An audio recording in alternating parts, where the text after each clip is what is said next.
Hey guys, I want to thank you for subscribing to my channel. And if you haven't already done so, please do. And for those of you, whether you are subscribers or you're new to my channel, I also ask that you support some of my other work.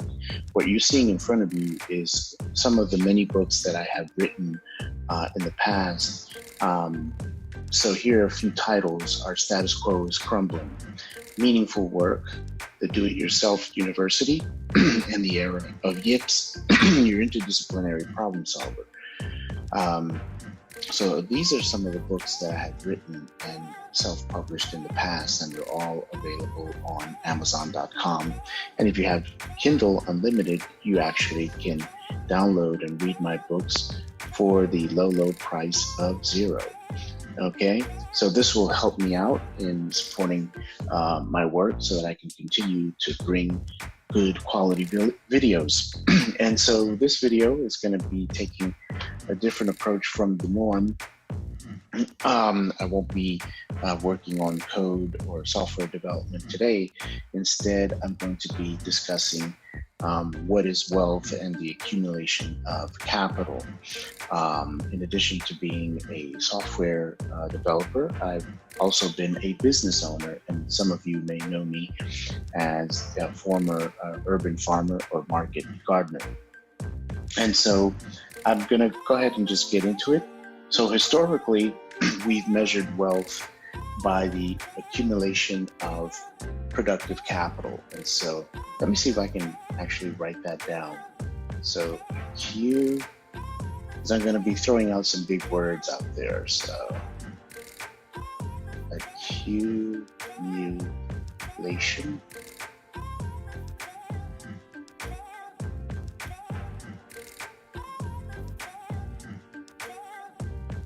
of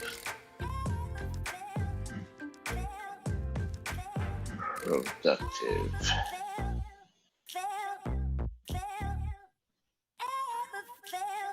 capital. So productive, and I'll get into what this means. I just want to make sure you understand its concepts.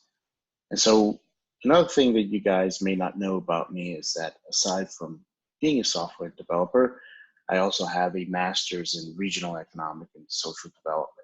And in the past, I have done videos like this, but I'm back doing a few more. So, and the reason why I'm doing this video is because this video is going to be part of a book that I'm working on. The title right now that I have is Will technology make you richer or poorer? Something to that effect. So the term accumulation of productive capital. So what is that? So civilizations that accumulate productive capital when it comes to roads, shipping, metalworking, beneficial agricultural tools and techniques, stable institutions of governance and security, etc., becoming wealthier as the gains enabled by these capital improvements continue accumulating. So the same is true of private wealth. Households became wealthier by acquiring more land and working it more effectively with better, more productive tools and techniques, and then using the improved roads to move their surplus to markets where they could fetch the best prices. So we can divide this productive wealth. Okay, so productive capital gives us productive wealth. All right, and we can divide this productive wealth into two different types of wealth. We can divide it into societal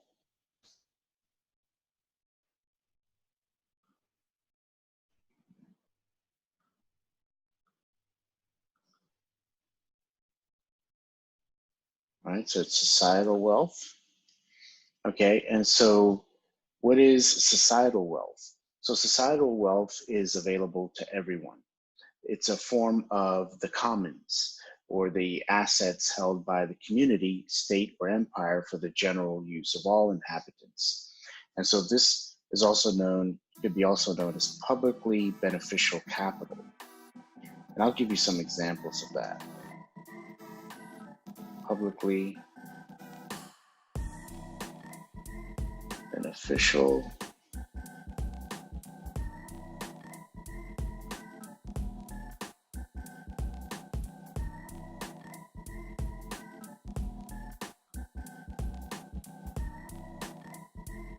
beneficial capital. Okay, so an example of that is, I would say, publicly beneficial capital.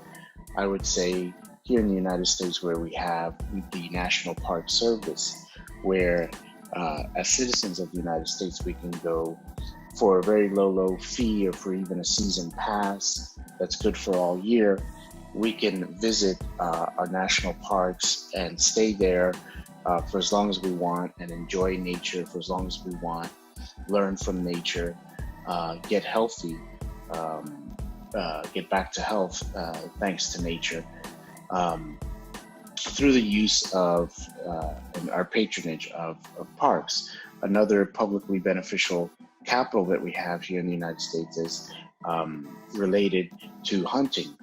We can go and obtain hunting licenses, take hunting courses, and then we can go out and hunt wild game, waterfowl, deer, and enjoy the processing of the meat of these animals, and enjoy some fresh food on our tables. So this is publicly beneficial capital that comes from societal wealth.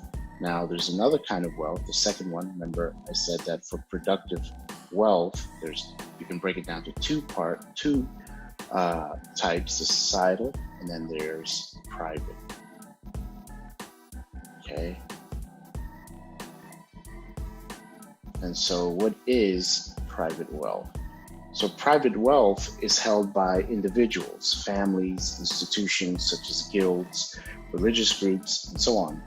Wealth that generates returns primarily for the owners and secondarily to society at large in the form of goods and services, which can be purchased from the owners of productive capital. So if we ask the general public, what is wealth? Okay, the typical answer would focus on consumption wealth. Okay, so I want to make kind of a dividing line here, and this is an important topic. So you're wondering, like, why are we even getting into this? It's a very, very important topic. So consumption wealth, unfortunately, is the type of wealth that most of us understand. So like when we see famous basketball players and whatnot wearing all kinds of, or models wearing all kinds of expensive clothes, driving expensive cars. And so that kind of sends us the signal, okay, it's kind of virtue signaling consumption wealth as opposed to productive wealth, okay? And so consumption wealth is in the form of comfort, convenience, and luxury goods that confer high social status. So we say, oh my God, that person's rich, they're wealthy because they drive the expensive car, wears expensive clothes. And so many of us go out and we kind of indebt ourselves, or we go into debt to look the part and practice consumption wealth. And so how the wealth is produced is generally of less interest than how it is spent. And so this focus is naturally in an economy that's dominated by consumer marketing and spending. And that's not just here in the United States. You can see that a lot. I've traveled quite a few times to South America. You can see that all over Latin America and other parts of the world. So there's a contradiction in this mix of production and consumption. Accumulating the productive capital that generates wealth requires sacrificing consumption, okay, in favor of saving and determined effort, both of which run counter to consumption's demands to spend freely and devote as much time to leisure as possible. This brief outline highlights some basic truths about wealth. A society that doesn't save capital and invest those savings in productive capital will soon consume its wealth and become poorer. And so that is that type of situation is scale. Let's see, can I write down here now? All right, so I'm gonna have to remove some of this, guys.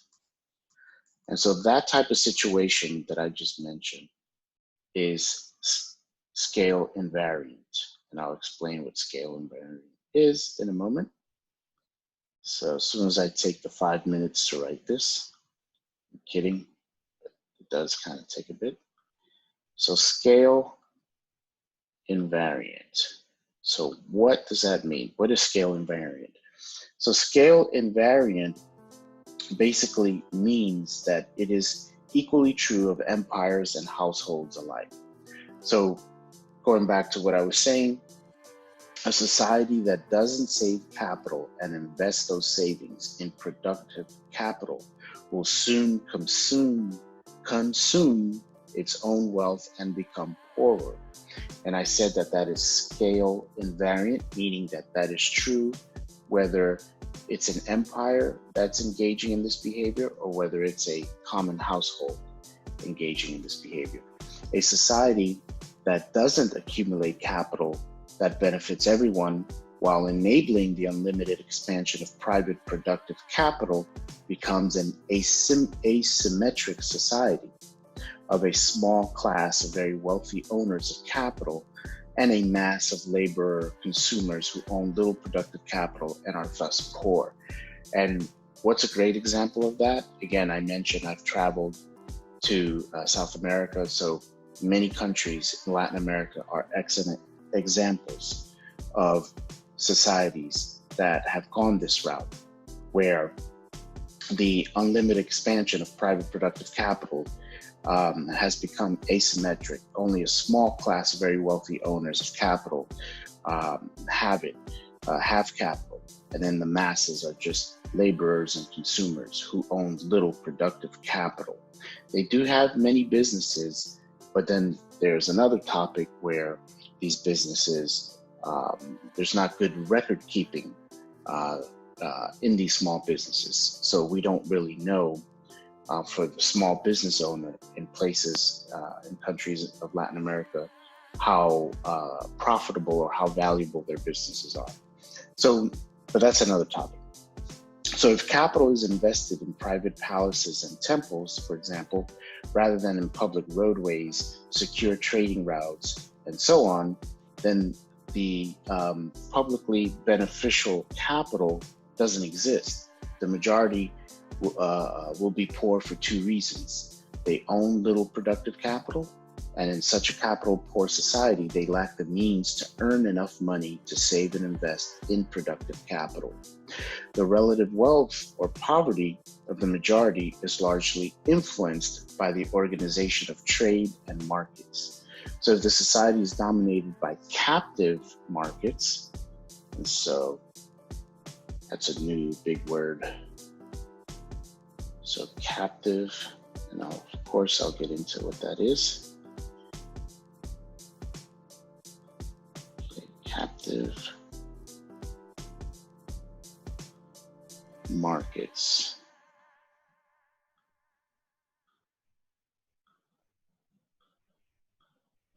All right, so what are captive markets? So captive markets are markets controlled by a monopoly or cartel, and limited trade routes and trade volumes. The society is commonly characterized by mass poverty. Not only is the ownership of productive capital limited, so is access to goods and services being produced. An example of a captive market is a forest owned by the nobility for its own use. So you see the contrast there. So instead of having a forest that is a national park, where the public or the citizens of that nation get to enjoy the forest and the trees and the bears in that forest, in that park. Instead, it's owned by the nobility for their own personal use. The forest may have plenty of resources desired by the peasantry, like fallen wood, wild game, etc., but the majority have no access to those resources, even if they have the means to purchase them. Now, let's talk about open markets. So I just talked about a captive market. Now let's talk about what's an open market. An open market, in contrast, enables the free trade of goods and services between all participants. Those who own the productive capital, laborers selling their labor, traders taking advantage of local scarcities and surpluses, and so on. An open market benefits from multiple trade routes and a high volume of tradable goods.